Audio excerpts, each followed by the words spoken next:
This table needs a skirt to cover up the outside as well as cover the rest of this mechanism. The basic idea is to have a large wooden ring with some ramps embedded in it. These ramps sit on rollers, and when you rotate the ring, the ramp rides down the roller, thus exposing two levels, the main panel and the lifting panel, so that they can expand out. The skirt will be split into two parts, a lower 3-inch tall part that will rotate and translate down, and an upper part which will have its rotation keyed to these main panels. It is possible to get away with a one-piece rotating skirt even with this non-circular shape. The reason is that you have a fairly aggressive drop rate combined with a fairly thin panel, and so to make those clear, what you need is a chamfer on one side of this. The reason I'm not doing that is that it complicates locking out the skirt travel and just making that a secure location so that when you put it up, it stays up and you know it's there, and you can have detents and things like that to hold it in place.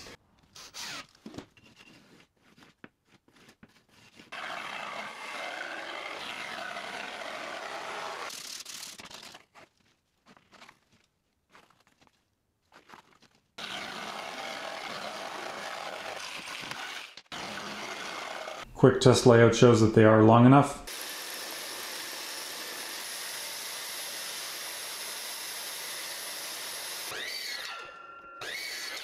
Now that I'm done cutting these apart, we can glue them back together again. We have 32 3/4-inch segments, 8 1/2-inch segments, and we have walnut spacers here because this is a classy operation.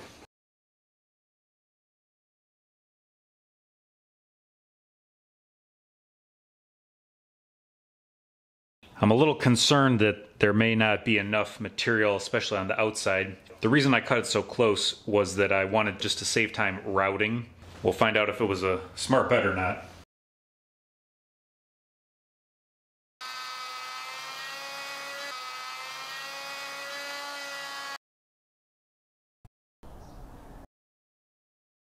This brush is nicely attached and the spring is still springy. This one, the spring was not springy at all and it eventually just broke right there. And I pulled my old router out of cold storage. This one, the brush is too large. I did notice though that it doesn't have that wire braid cable, it just has a spring here.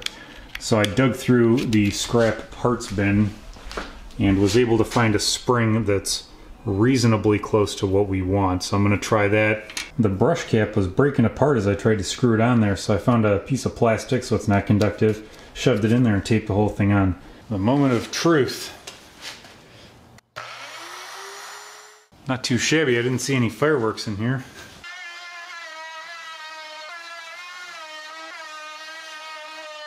It seemed to me like that other one may have just overheated and ruined the spring temper, and I think that's exactly what happened here. Not sure exactly why it would be overheating so much. The router itself doesn't feel all that warm. I wasn't running it all that long. I mean, it was working, but not too bad. I don't have time right now to get bogged down in troubleshooting the other router, so I picked up a new one. The new router is working well. Now it's time to transition to the outside.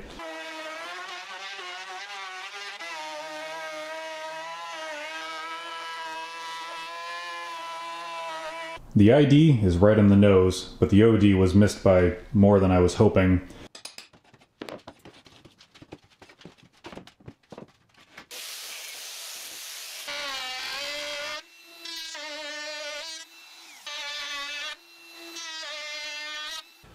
Our first test fit.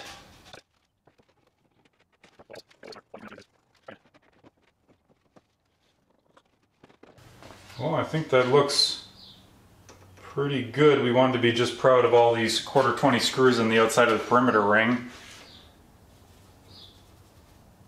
Not bad for a first pass.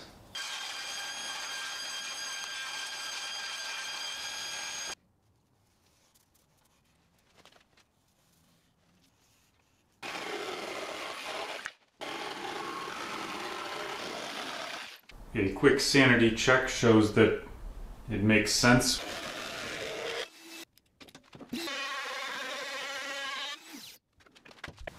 I was aiming for roughly a 1/16 gap. I think we did pretty good here. The point of this Rube Goldberg contraption is for me to realize it wasn't going to work very well and come up with this instead.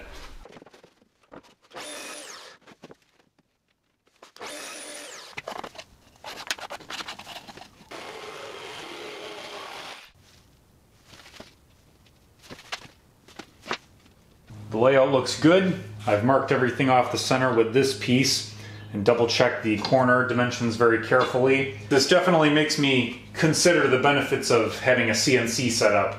Right now I'm not prepared to dedicate the floor space to it. Being able to cut all of this out of one piece and just having it on the money would be really nice, especially if you were going to do this frequently.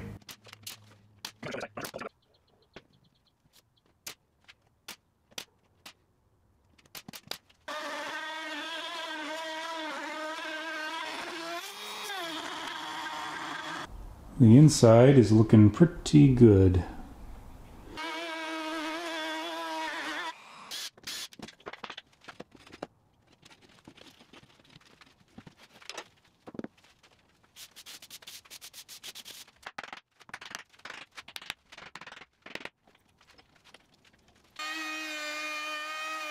It's a little hard to see on the plywood, but there's a nice chamfer on there now. Back to the lower skirt. It's been fixtured vertically with some tangent lines coming down to the table below. Now we need to route pockets in it.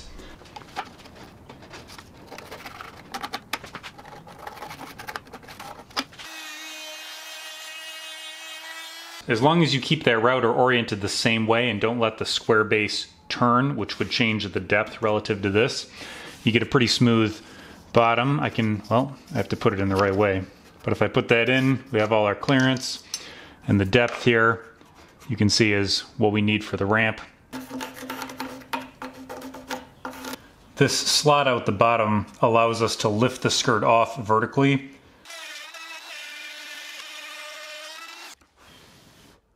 We need to bend the ramp so that it'll match this radius. The ramp radius needs to be 23 inches, so I bumped this down to 18-ish. And we'll see how it works.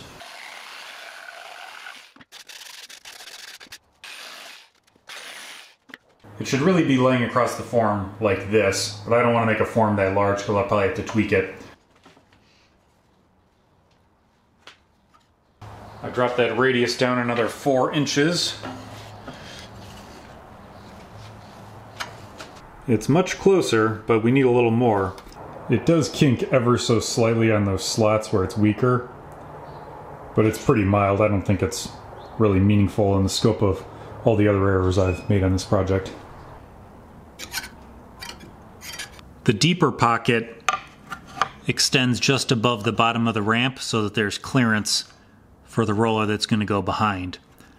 And before we commit to an exact spot on these ramps, I want to get the axles made. There are some nice shoulder screw options that could be used with existing spacers that could be the rollers, but they're kind of expensive and I might need to change it. So for right now, I'm just going to make it out of a piece of Delrin.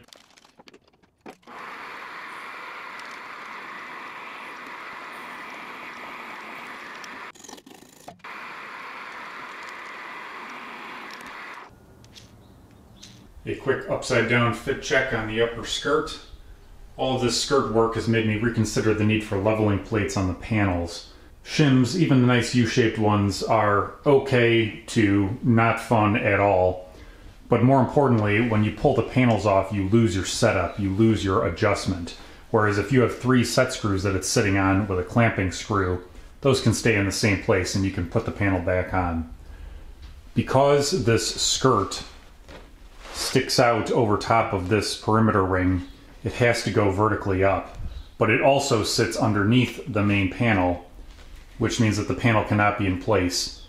You don't have enough vertical room here to do any of the gymnastics, but like turning and moving it around to get it over top. So that means these panels have to come off with the skirt. And that means they're going to have to come off more often, even if it doesn't actually need adjustment.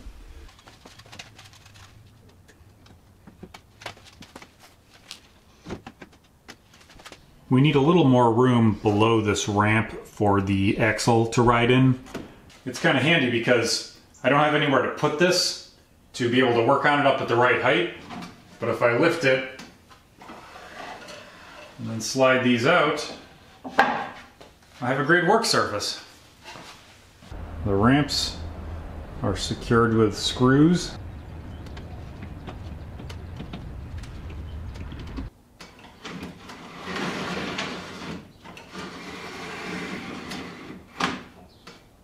It's a little rough, but it works.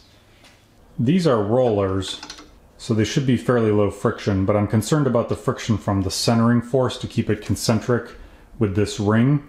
Originally I was planning to rely on either these screws or some other ones to ride against the metal. Hopefully that force would be minor enough that it wouldn't drag too much, but it does seem to be dragging.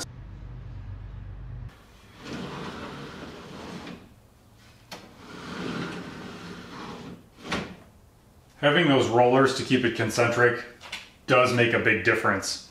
It's more important than I was originally thinking because this ring has some flex this way. In fact, it probably flexes more this way than in any other. And that means that if it's binding a little bit, it'll stretch out flatter and then drag across the flat area. But right now, it's working fairly well. That detent jump is probably a little too high. I can file that down. And that's it. We're all finished. I wish. I'm just double checking the gap here between the upper and lower skirt, but it does serve as a good overall fit check.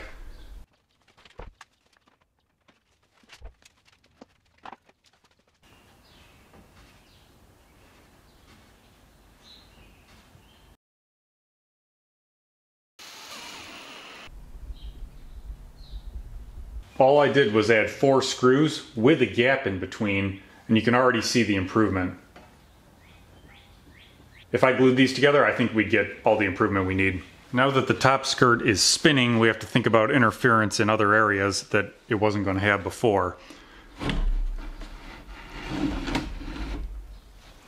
This one we could work around by trimming that, pushing this in further, and other things, but this one I cannot work around. So I may need to go to a more aggressive drop rate.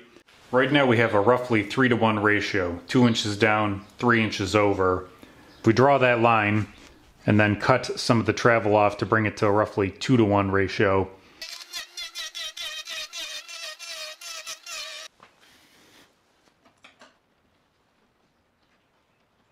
it's quite rough, but our 2-to-1 drop ratio, here is the starting position approximately.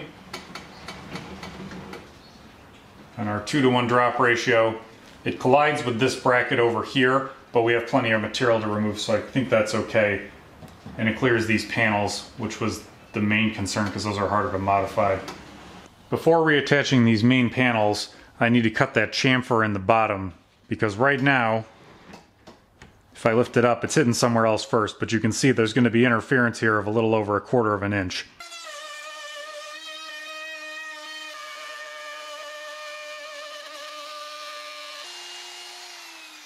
This mount block is interfering with the upper skirt.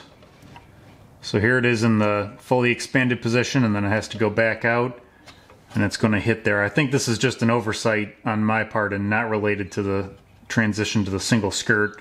I took a 1/4 inch off the back, basically that entire vertical wall, but it turns out that one does not simply carve away material to solve this problem.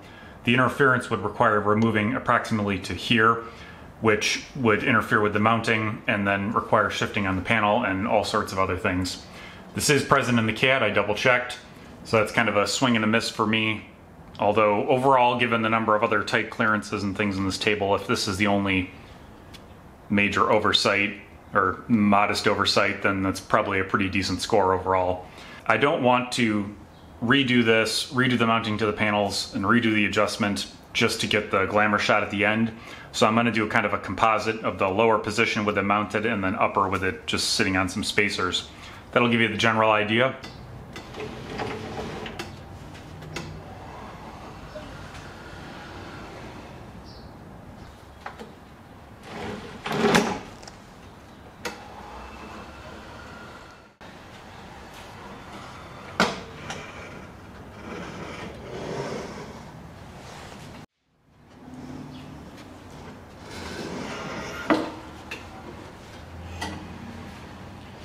Well, this video kind of limped across the line here. The skirt brought a lot of things together in terms of the alignment and the clearances and all that other stuff, and has contributed to this build being extremely educational for me. I have a much more tactile, tangible feel for the different parts, how flexible they are, how close they are, and how the overall assembly stack up dictates the amount of clearance that we need. So while it doesn't look super pretty, and it has a lot of drag when you turn it, I had to clamp it to the table to be able to get it to lift. It has been invaluable in educating me on what needs to change. So I'm going to start working through those. It's disappointing to have your prototype not work as well as it did in your imagination, but you also know that's going to happen, and that's why you build it. And that's why I didn't spend a ton of time trying to make these super pretty and avoid adding pieces to them, because I knew that what I was building was wrong, and you just need to figure out those wrong things as quickly as possible. I'm looking forward to making this thing better. Thank you for watching.